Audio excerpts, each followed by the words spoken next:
This episode of the Power Company podcast is brought to you by you. It's all about you, made specifically for you, and kept sponsor-free because of you.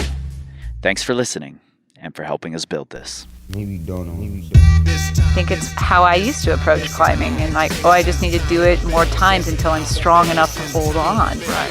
It's kind of why since I started training, in a way, it was like starting over. Power. This time to build power. This time to build power. This time to build power. What's up, everybody? I am your host, Chris Hampton. Welcome to the Not So Average series from the Power Company podcast. In this series, we're going to talk with, the regular folks out there, the people just like you, and we're going to find out why you're not so average. And today we're talking with my good friend Meghan Baker. Meghan was one of the first clients in our new system when I was just building this app and trying to figure this thing out as a business. And in fact, I think I told Meghan in the first email that she was going to be a guinea pig of sorts. And she turns 43 in just a few days, actually. And, she's a part of a growing group of adults over 40 years old, myself included, who are taking training for climbing more serious and making it a bigger part of our lives. And we're going to look at why she reached out for coaching, the challenges and benefits of training around a hectic life schedule, and our main focus for her first year of training. And I think that you'll find she was in a situation initially that, many of us are.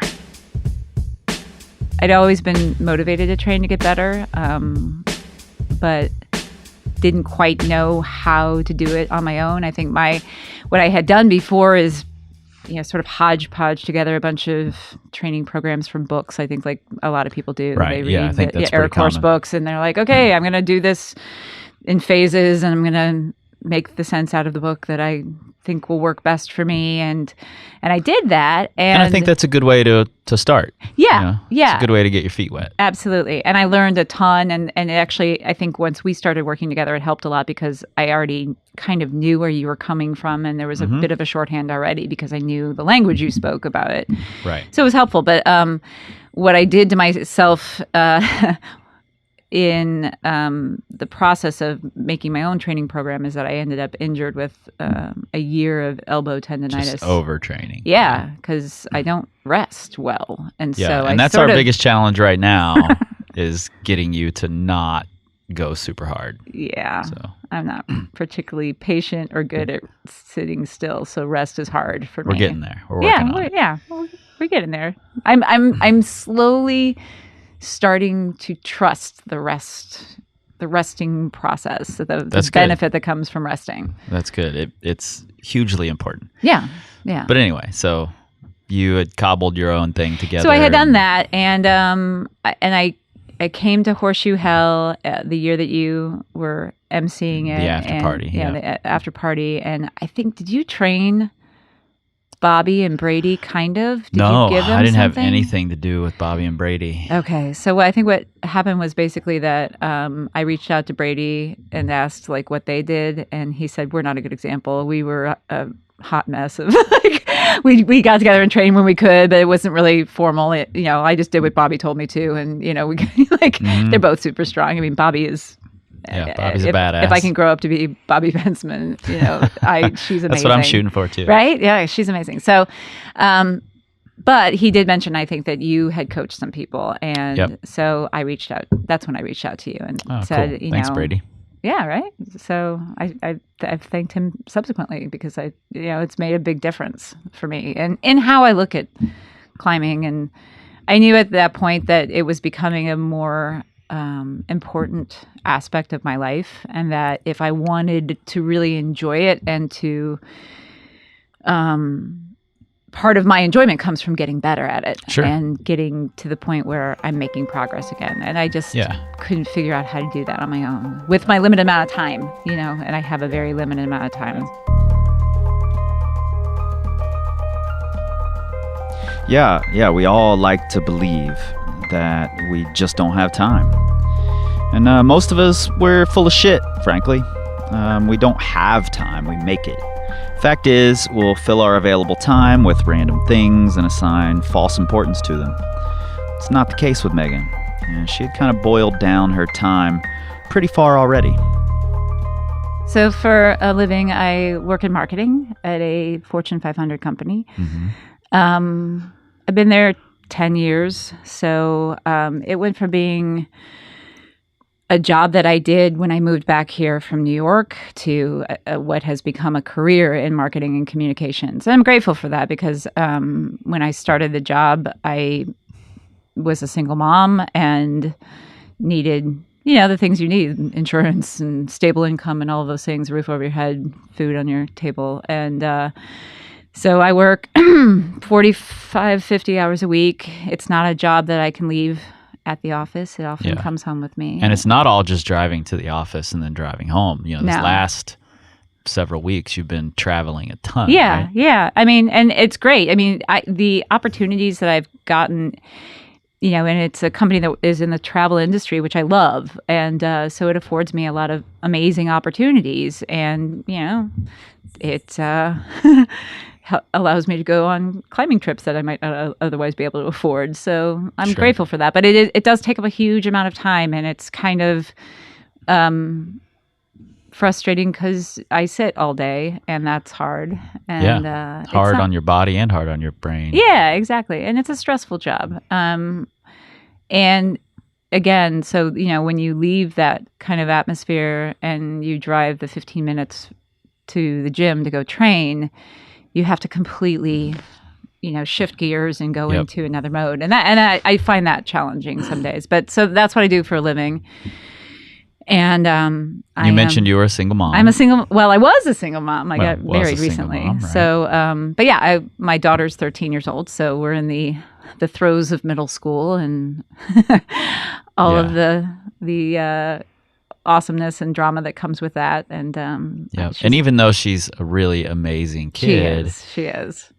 She's still a middle schooler. She is.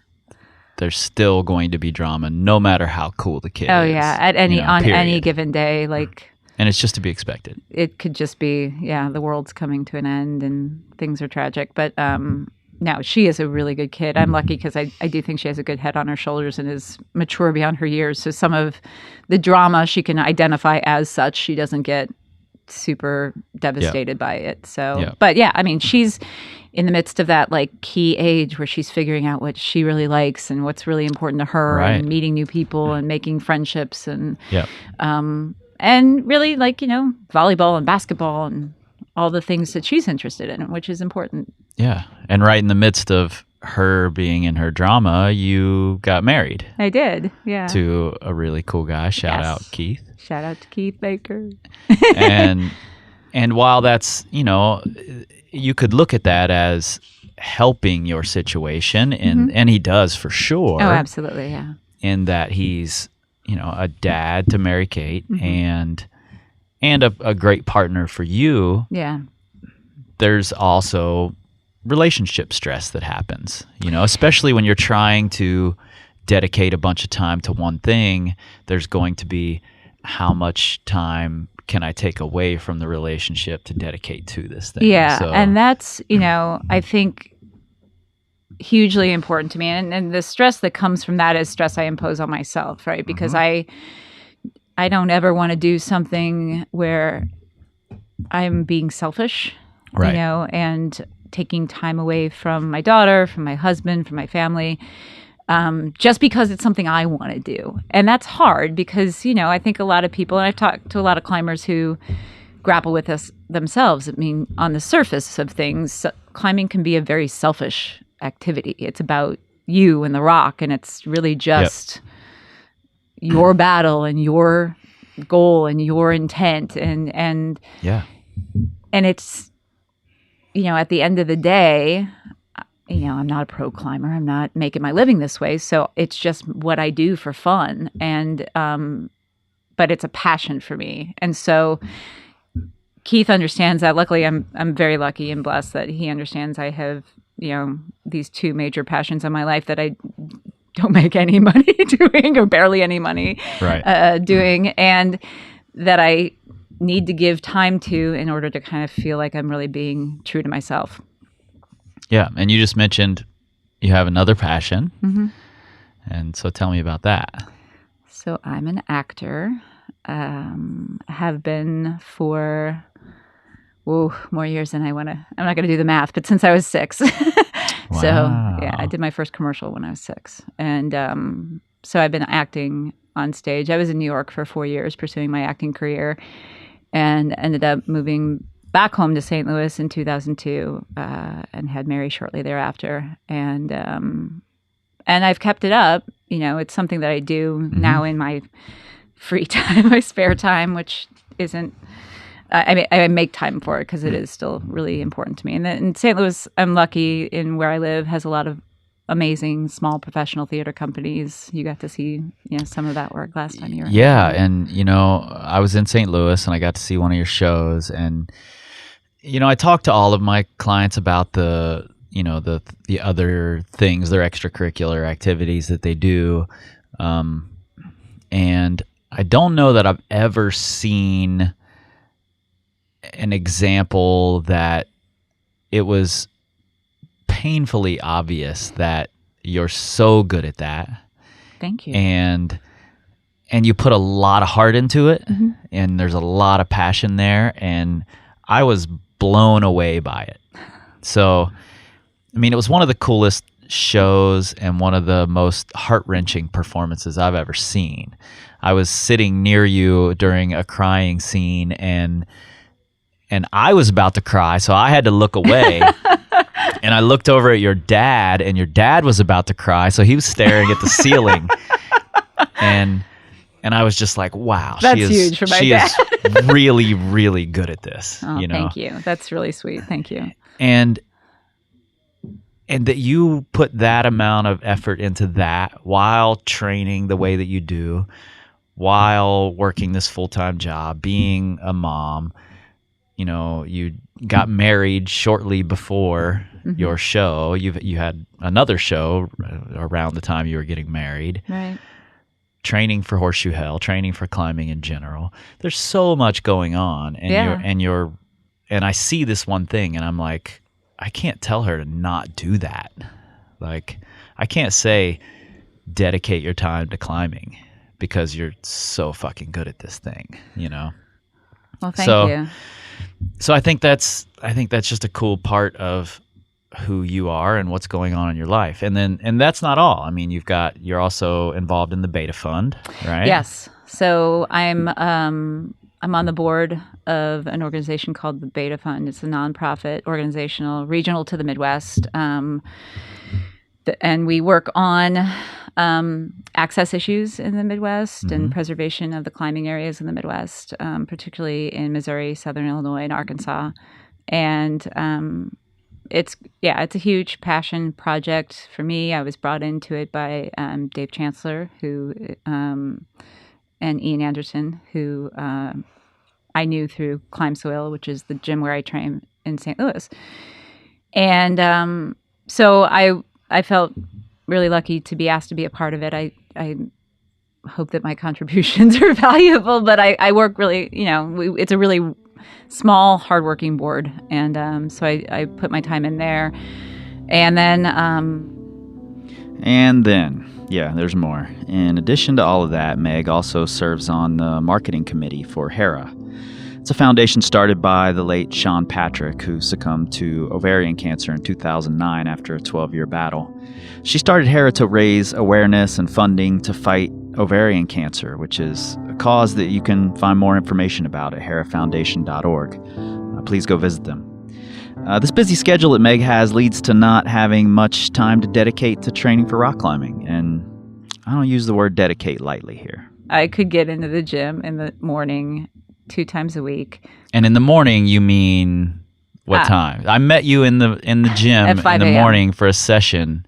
At 5 a.m. And I was like, oh my God, am I getting up this early to go into the gym? That was amazing, by the way. Thank you for doing that. For a private session. This is insane. It was definitely dark. It was dark outside. Yeah. No, I mean, I can get into the gym 3, maximum 4 times a week. And 2 of those sessions, if I was to do 4 times a week, 2 of those sessions would be early morning, really early pre-dawn early morning in the training room. Right, by yourself, down in the haunted training room at Climb So Ill. The ghosts and I have an arrangement. It's all good. I play good music. They leave me alone. Yeah, it's all good. Yeah. So you're in there super, super early before everybody's up, before anybody's up, as far as I'm concerned. Sophie wasn't even up, so nobody's up at that hour. Yeah. And then you've got 2 other days to get into the gym. Yeah. And I try to make a point in your plan of making sure that you have at least one route climbing day, because it's a social thing for you as well. You want to hang out with your friends. You want to climb with Sophie. You want to climb routes with Keith. And the bouldering in the gym isn't necessarily for you all the time. And I think that's the case with a lot of people who aren't 20 years old. Yeah. Yeah, I mean, I don't know. At this point, I think everybody knows that I've been training with you for as long as I have. So we're right just about a little over a year, I guess. Yeah. Okay. Yep. So, and I've been super happy about it, and I'm vocal about it. What month is it? It's October. Oh, so like a year. Yeah, it's been pretty close to almost a year and a half. Yeah. Because I started. I guess it has been about a year and a half. So people know when I go to the gym, I'm not there to like hang out and catch up. Like, I'm there to work. I'm there to train. Right. I think your second statement was more accurate, and I think you're being kind, but I am a stubborn person when it comes to like you telling me to boulder in the gym for any significant amount of time, which is funny because I used to boulder a lot, and but then just fell in love with route climbing. And sure. So it's hard for me to force myself to boulder, particularly in a gym session. A gym session. I would rather be on the routes and it's a different social atmosphere. For sure. I mean, that does impact it definitely. I mean, it's not my scene. And there has to be some fun in this. Yeah, for sure. I can't just prescribe things and make it cold and dark for everybody. It's right. As much as I might want to. It's just ironic because you could tell me to boulder in the gym during regular hours, but I will always prefer, even as early as it is, I value that time early in the morning training by myself, where if I fall off and look like an idiot, it's just me there and the ghosts, but they don't care. Yeah. So, it's just me. I think that's pretty important to have, actually, to be okay with going in solo and digging into your own psyche by yourself. Yeah. And it's where I learn the most, I think. Yep. Is you're not afraid to look silly. You're not afraid to and try moves in a really weird way, or what feels really weird at the time. And I'm like, oh no, that works. And I think some of the emails I've sent you over the course of the months has been, like, oh my gosh, I just got back from training and I did this thing with my toe and it totally worked. Yeah. And I get geeked out about the stuff that happens in the old training room. So in the wee hours of the morning. Yes. Yeah, and that's one of the things we focused on in Meghan's training. Learning more about climbing and about how to climb. Not unlike most people, Meg had hit a sticking point where she had physically progressed beyond her understanding of how to efficiently and tactically approach a route or a boulder problem. And like most of you, she was already plenty strong. But I didn't know how to use it. And so it's useful. It's useless if I can't do that. Yeah, and it's not even just using your strength. It's also learning how to climb. Right. I mean, I watched a guy yesterday go up a 12C who his fingers were plenty strong to do the route. Mm-hmm. I mean, he was so strong in his arms and in his fingers, and his feet were all over the place. Yeah. And even when he would fall and he would go back up the same sequence, he would do it totally differently, and his feet would be all over the place again, but he would hang on. Mm-hmm. And I'm like, wow, that guy could climb so much harder. If he had good footwork. if he had good footwork, if he practiced memorizing beta, right. If he practiced the tactics of route climbing, that stuff goes a really, really long way. An experienced climber will fall off a sequence their first time doing the sequence, remember exactly what they did and know what they need to change. Right. He had no idea what he had just done. Yeah, and I think his fingers were just super strong. And I think that's super common. And I think it's how I used to approach climbing, and like, I just need to do it more times until I'm strong enough to hold on. Right. And it's kind of why, since I started training, in a way, it was like starting over. Like starting over. That can be scary, but it's okay. That's how it is when you decide where your weaknesses are and you really start to focus in on them. It can feel like having to learn it all again from scratch. We're going to take a quick break here, but when we come back, we'll take a look at how we've improved Meg's route climbing while getting her more comfortable with being outside of her comfort zone. What's up, everybody? Chris here. Pardon the interruption. I'll keep this short and sweet. Since this podcast started taking off and we've been growing it, you guys have been asking how you can help out. I've got 3 ways for you. Number 1, you can become a patron. That just means you give a monthly donation to the podcast, $1 and up, and you get something in return. And you can check out what those rewards are at patreon.com/powercompanypodcast. Best of all, we'll keep it sponsor and commercial free for you. Number 2, you can rate us and review us on iTunes.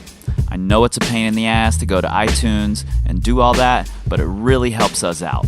At least that's what I'm told by the podcast powers that be. And number 3, perhaps the easiest way and the best way to help us out is to share us on your social medias. Anytime you see us post up a new podcast, please share it with your friends. Tag people who will really appreciate it or who need to hear the advice that we're giving. All right, thank you guys, and back to the show. Welcome back. We're talking to Meghan Baker, a 43-year-old newly married mom to a teenager, mind you, with a full-time career in marketing, who volunteers her skills to several organizations, is a brilliant actress in local theater groups, and still wants to improve at rock climbing. Not an easy thing to do. There's a word we use to define progression in climbing, and frankly, I think that word can be a little bit misleading.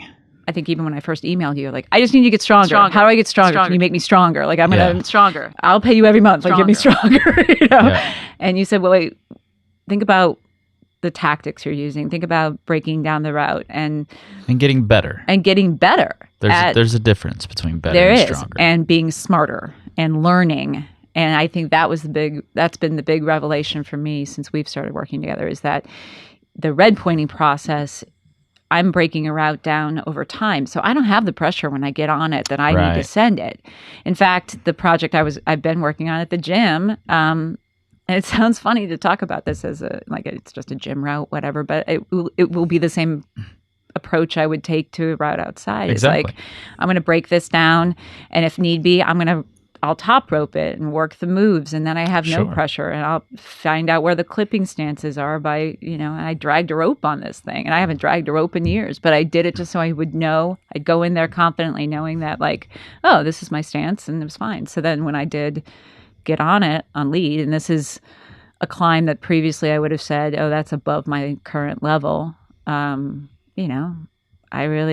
first time I led it, I fell twice, and that was it. And so I feel pretty good about it. It'll go down next time. So that's been huge to be able to learn how to really dial it in, like memorize the moves, like you memorize lines or you memorize anything else in life. Just learn the approach. Right, exactly. I think that's a really important part of outdoor climbing, and I want you to be prepared when you are able to dedicate that season to outdoor climbing and you're getting outside a lot. It's going to make a much bigger impact if you have those tactics already. If you're not learning them through that season, because that takes season after season to learn. Yeah. I'm still learning tactics. So going out unprepared would be a failure on my part if I sent you out there unprepared. Well, and I think the climbers that I admire most, and some of the climbers that I am friends with whose climbing I really look up to and learn from. I mean, Yusuf's a good example. Yusuf will project something, and watching him work a route and work the moves on a route and link the moves and, really think through all of that movement, and then train specifically off season, specifically for getting stronger in that aspect. Actually, it's funny because at the Beta Fund auction, I bought a red pointing clinic taught by Yusuf. I thought I was giving it as a gift to Keith, but then Yusuf's like, no, it's for two people. So we both did it. And it was great because, I've been climbing with Yusuf for years, or I've known him through climbing for years, and I've climbed with him on and off over the years. And he's always an inspiration to me to watch because his ability to kind of approach around. I mean, that's really the right word. It's like approach with different tactics and be ready for what's coming in the next section is inspiring. And so I've learned a lot from that. I really enjoy it too. So it's, hard to lay off doing that if we're in a different phase, It's okay. Meghan wanted to climb harder routes, and she already had many of the physical skills. She also had many of the important elements of practice and approach learned through theater. She just hadn't applied them to her climbing yet. Yeah, and I think it's funny because sometimes I think of it as I guess when I'm feeling a little low, I think of it as a bit of an identity crisis I have. Like, on the surface, I work in corporate America. Really, this is my vacation. I come down to the red. I take a few days of vacation. Like, what kind of poser do I think I am that I'm going to go out and project things? Come on, I get down on myself about stuff like that, and then but in your shows, it's essentially like a project, and that's really it. I mean, and I could take that same approach to being an actor. I could say, well, it's just St. Louis. It's not New York anymore. Right. But I don't. But you don't, and I can tell you don't do that because I watched you deliver that performance. Yeah.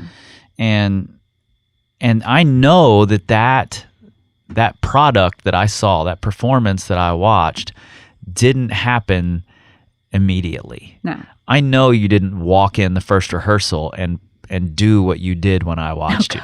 No, and it was terrifying because we really only had 2 weeks of rehearsal for that thing. So that was just like... And you've dialed that process in over the years. Yeah. And that's essentially what a pro climber is doing when they approach a hard route. They've dialed that process in, and they can make it happen much faster. It's amazing when I talk to climbers at a high level and the difference in what they're working on and the minute details of body positioning and oh yeah, micro beta. Oh my gosh! I mean, position over everything, and exactly. all of like the learning of your own style and what you have to work on, and talking to you and Nate about just the differences in your own climbing, and and then when you look at a route, when you get into hard routes, I mean, it's the difference between where your toe is by a millimeter maybe and how hard you're pushing with one finger. And you were talking today about that. The next hole, you drop your pinky to make room for your heel to match on the crimp, and exactly the position of your knee, whether it faces in or whether it faces out when you're driving, and how your shift your hips slightly. It can all make such a difference, and so on and so on and so on. There's a ton, no matter what level you're climbing at, of skill to be learned through practice. Practicing movement, practicing approach, practicing confidence, all of it. And that takes a lot of energy and time. And sometimes, frankly, that's hard to justify. Working with you and the fact that you take my training seriously as I take it, has given me the confidence to say,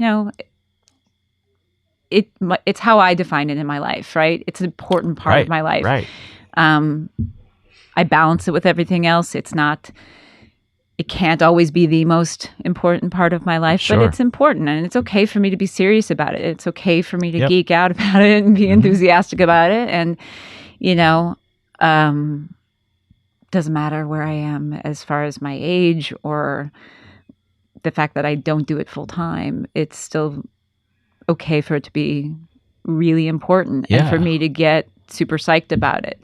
And almost, when you invest in something, then you're given the permission for it to have that space in your life, that level of and importance. my investment in it. And that investment comes in time. It comes in coaching. It comes in just saying, yeah, I want to get better at this. And I think that has been as important for me from a confidence standpoint, and from just the ability to really dive in and be immersed in the work that we're doing, which has been great. I mean, it's a lot more fun to work this way and to learn. Yeah. I'm insatiably curious about life just in general, and I continue to push myself in all those directions.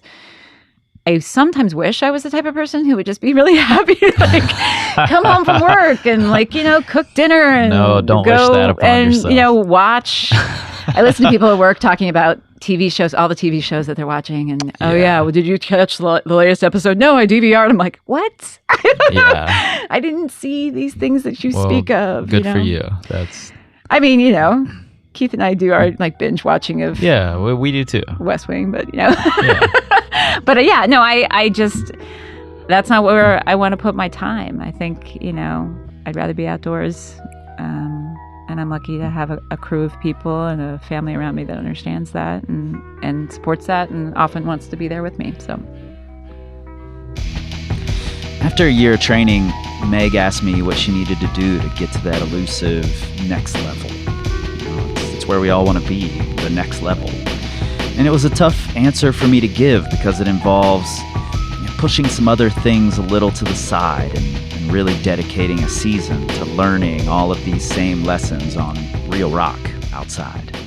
you say it was really hard for you to say it. It was exactly what I wanted you to say to me. And I had to say that. Yeah, and I even think it though was hard for fair me. Yeah. because I do think that,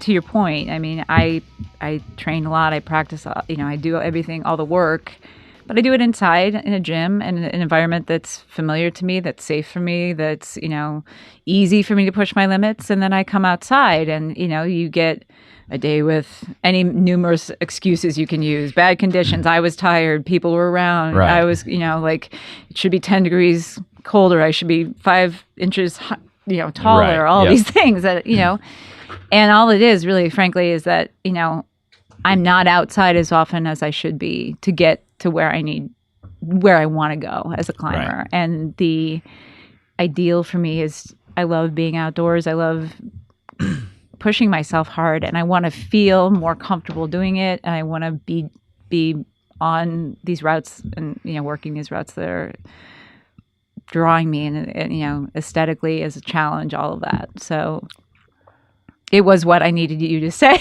I mean, it's why I wrote to you, because Yep. we could keep training like this. I could keep going out 3 weekends in the fall and then start rehearsing for some show or something happens. But it's true. It's true of anything in life. You have to dedicate the time to really get good at it. Yeah, and it doesn't need to be, you don't have to dedicate your life to it. But, No, but if you can dedicate a season to trying to get outside, you're gonna see these big leaps in the way you perform outside. For sure.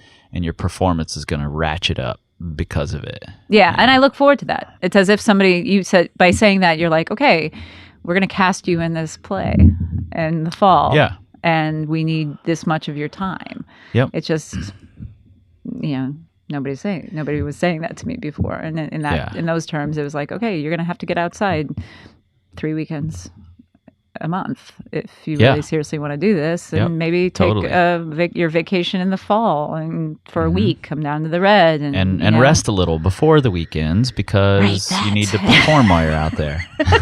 Resting, right? And I remember in the email I said to you that, because I've met your family and I know your family and I consider them friends, I said, talk to Keith, talk to Mary, because they're gonna understand. It's the type of people they are. And you just told me something really cool that Mary Kate did recently. Yeah. Do you mind telling us about that? Yeah. No, she wrote an email because climbing's not her thing. My daughter, I'm Right. 5'2", 3", on a good day. My daughter's 5'9", which is ridiculous. I don't know where she got that height. But anyway, volleyball and basketball, the kind of sports you need to be tall for, she really loves. And climbing. And I have to constantly remind myself that she's not 17 years old. I know. She's 13 and she's 5'9". It's ridiculous. Yeah. But anyway, she she has never really enjoyed climbing as her sport. She really thinks of that as my thing. But I have a lot of friends who have recently had babies or, have had babies in the last 4 or 5 years. And she's finally reached the magic number, 13, where she can start babysitting. And she's taking this course at school where they're, teaching her first aid techniques and CPR and all the things that she needs to know for her to feel confident at babysitting. So she wrote an email with just very little of my help, but to all of my friends who climb, who have kids. And she said, hey, I know it's climbing season and you're going to want to go out to go climb, or you're going to be climbing at the gym, and wouldn't it be easier not to have to worry about watching your kids and where they're going while you're on the rock? That's where I come in. So cool, man. It was really cool. I was very proud of her. And so we sent it to all my friends who have kids, and I've had several of them come up to me and say, did you write that for her? I said, nope, that was all her. I helped her a little bit, but I kept trying to keep it shorter, and she's like, no, Mom, I wanted to talk about my qualifications. So yeah. And that's something you've cultivated. Even though she's not a climber, she understands the climbing world, and she understands what it means to people. Yeah. And she understands what it means to you. And that's why I said, talk to your family, talk to Keith. Keith will support you. He'll be there to belay you because that's the kind of guy he is. If he's got a broken leg, he'll hike in and belay you. Yeah, but he also loves to climb himself. Exactly. So, I mean, any weekend that he could be out, he would be there, Yeah. And Mary likes the outdoors, so I'm sure they would both be on board with, being out and camping and hanging out, and they love all the people. I mean, Mary loves all the people, and Keith would be right there climbing with me, so, Yeah, so you just have to get it done. Yeah, I do. And she will. But she loves theater too. I mean, you heard how she talks about it, and she's so good at it.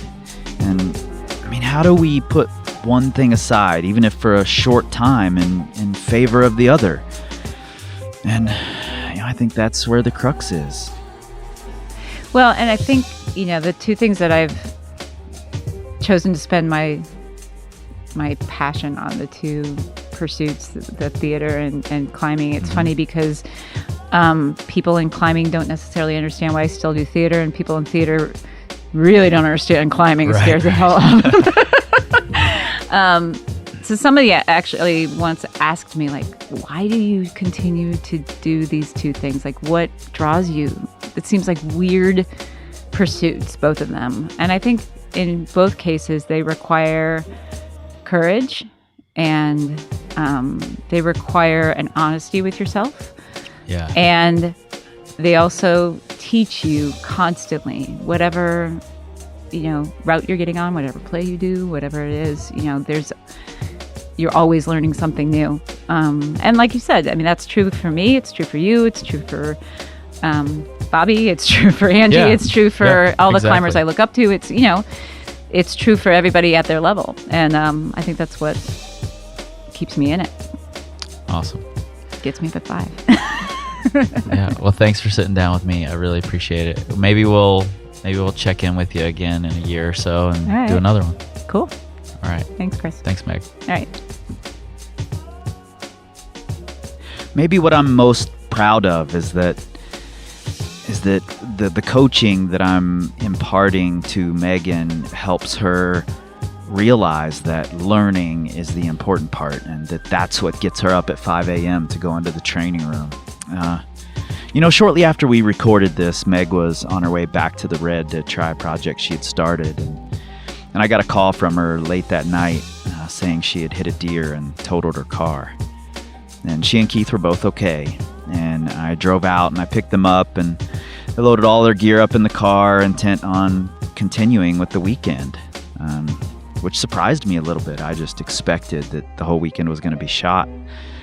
But the next morning, with not much sleep and still being a little sore and battered from the accident, I belayed Meg as she sent her hardest, headiest route that she'd done. Yeah, I mean, she's got the courage, no question, and she's improving and learning more every day. And that's what makes Meghan Baker a not-so-average Jane.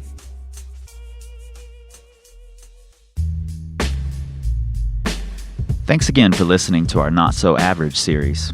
We do this because we love it, and because we believe that everyone has a story worth telling. And these episodes take a ton of time to produce, and we want to deliver a good podcast to you guys, so any help you can give is hugely appreciated. Let us know how you like the new format on your social media, or in a review on iTunes, or by becoming a patron. You can like our page on Facebook, or follow us on Instagram at Power Company Climbing, and, well, you can tweet about us, but like my main dude, Nolly Simon, says, we don't tweet, we scream like eagles. This time, this time, this time, this time, this time, this time, this time, this time, this time, this time, power, this time to build power, this time to build power, this time to build power. This time to build power. This time to